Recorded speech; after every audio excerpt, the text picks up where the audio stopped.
Okay, for those of you who don't know New York, okay, and it's probably a lot of you guys, and this guy is in New York, and he doesn't even know what goddamn train she's on. That's the number 4 line, and she's not going up downtown, she's going uptown. The number 4 line is an uptown line. Once it clears 149th Street, it comes outdoors, and its first outdoor stop is Yankee Stadium, and then the number 4 line is outdoor for the remainder of the trip. So, Steve Kornacki, you need to learn the New York City train system. Don't see in every state primary. We had an eye there before the break on Hillary Clinton on the platform waiting to board the subway. Here's an update for you. She's on the subway now. You see her there leaving. This was leaving Yankee Stadium a few minutes ago. Now she is aboard New York City subway. Not sure which line that is, but apparently traveling maybe from the Bronx back into Manhattan. You can see some passengers there probably weren't expecting the former First Lady and Secretary of State to step on when the train stopped at 161st Street in the Bronx. That's Hillary Clinton on the train. Speaking of New York City subways, check this out. This is the cover of this morning's New York Daily News. Let's see if I get that in the screen there.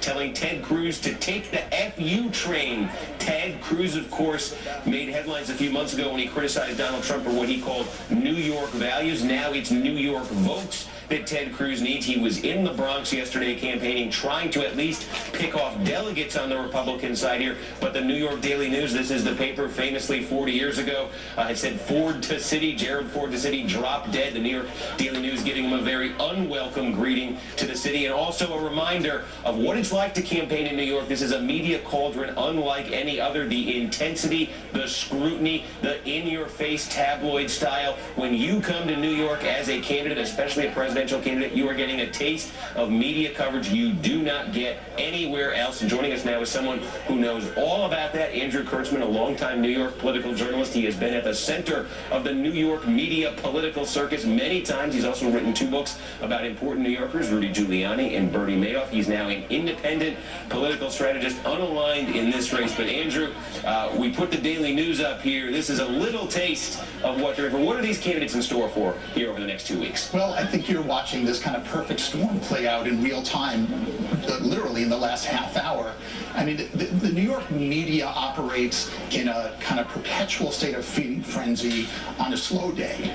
And now you have kind of this fraught moment where the Clinton-Sanders race has reached a fever pitch just as they're entering the New York primary with merciless New York press. You've already seen it play out in the front pages of the Daily News. You know, Hillary Clinton comes in as a battered front runner, having lost, was it 7 of the last 8 races. You've got Rudy Giuliani, eager to insert himself into this race. You've got Ted Cruz, looking for votes in a city where he's been trashing, the city for the last few months. I mean, from the reporter's point of view, it doesn't get any better from this. And, a lot of these candidates are going to be, just hoping they survive this place by the time this thing is over. Tell us, too, but I think a lot of people outside New York, the tabloids, the New York Post, the Daily News, they have these screaming headlines every day. We say in your face. That's really, when we say in your face, you mean these tabloid covers.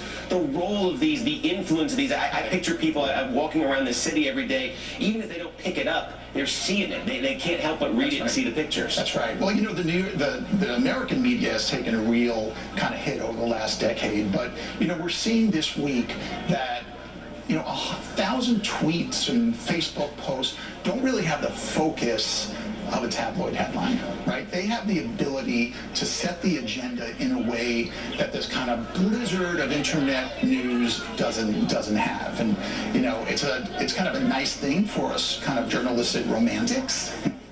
And as a former Daily News reporter, I should say, I mean, it also comes at a moment when the tabloid war is hitting a fevered pitch. The Daily News has been kind of knocked down on its knees for the last few years. Well, now they have this extraordinarily aggressive progressive new editor. The front pages every day are really terrific, and it's just reignited the tabloid war. The New York Post seems to be favoring Donald Trump right now. Rupert Murdoch, seems to be skewing the coverage right now towards Trump. And then there's Trump. Yeah, I don't care about that sound. I wonder what stop she's getting off at in New York. I wonder how far up she went. I know she had to have gone at least 2 or 3 stops from, let's see, from 161st, 167th, 174th, 182nd. I don't think she got all the way up. I'm trying to recognize the station. I don't think she got all the way up to Fordham Road. As a matter of fact, I know that's not a Fordham Road station. I'm hoping that we at least see the name of the station when we get in there. Let's see. No, I don't recognize it. But look at all the cops there. They knew exactly where she was going. And and to be honest with you, I haven't been on that line in a long time. So I know they were doing a lot of upgrades on the train stations on the number 4 line. So I'm assuming that's one of the stations that they upgraded that I hadn't been in, so I don't recognize it. But the station looks pretty, looks pretty darn nice.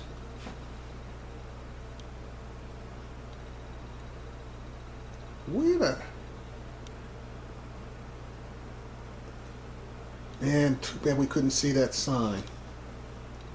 Come on, come on, come on, come on, come on. Yeah, see, I told you, number 4 line, if they back up just a little, I'll know exactly where it is. And I'm kind of thinking that maybe they did make it all the way up to Fordham Road.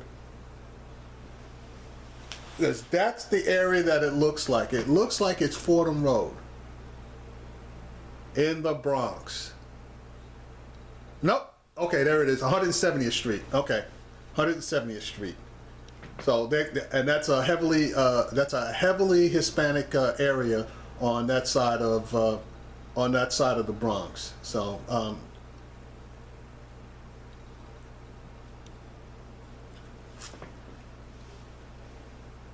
yep. So I don't care about the sound, and I don't care about the commentary. But I haven't been to that part of the Bronx since my mom passed away. So I'm going to video this for prosperity.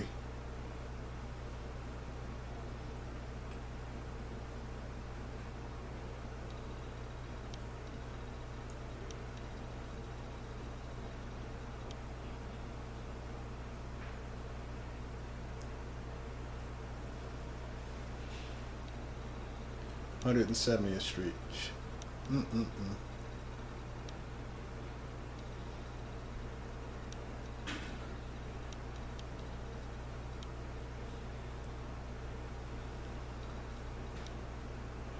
Yeah, guys, I don't have a problem if you guys don't want to watch any more of this, but I'm going to video every last minute of this until they go off.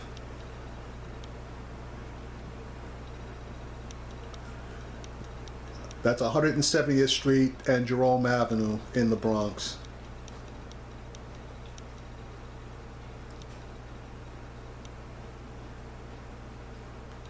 And politicians love dealing with babies. I wonder where she's going from there. His office must be somewhere in that vicinity, and that's probably where she's heading back to. But I'm trying to remember. Well, maybe, he's got a brand new office over there, but she's just basically, I think she's just basically walking through the area. Surprised she didn't get all the way up to Fordham Road, but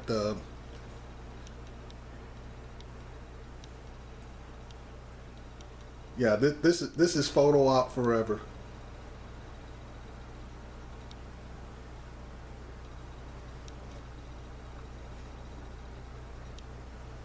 Town. A lot of people depend upon it.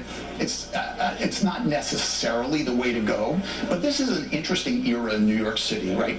The moment is interesting, and it kind of gives some hope to Bernie Sanders, and that the mayor of New York was elected on on a platform of income inequality, right? This is kind of a moment in time in which, if you're going to go for that, if you're going to be, a socialist bashing the banks, this is a good time to play that role. So, there is an appetite in New York for that message. We don't know how much. I mean, Bill de Blasio, the mayor, was elected with a minuscule percentage of the electorate. Many people feel he just kind of got lucky, but there, it's out there. Not to mention upstate New York, right? It was a whole other situation, which has been an economic disaster for decades.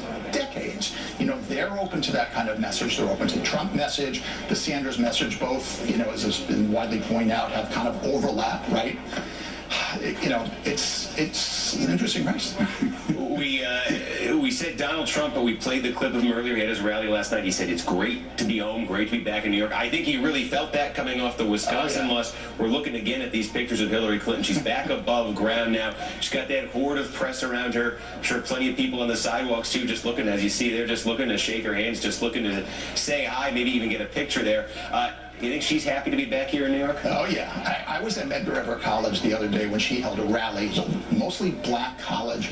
And there was a sense of kind of royalty coming back home. And, the speech she gave was very kind of rote. There was nothing, news made. To me, what was most interesting was watching her tick off the names of the local elected officials, the city councilmen, the local congress people, and having an anecdote about each one. And they just love it. I mean, she played her cards so right when she became senator of New York. I mean, that listening tour to this, some extent still continues. And she is, it's reaping rewards right now. She's really beloved in a certain segment of this town. She and Bill Clinton, they are royalty in New York. Right, and then she was getting the Bronx. Okay, so she's just going into a restaurant to sit down and talk with people. So we're pretty much straight as far as that's concerned. And again, this video is just for me because, like I said, I'm born and raised in the Bronx. So that one I was going to do irregardless. And whether I get 1 view or a million, doesn't matter to me. This video's for me.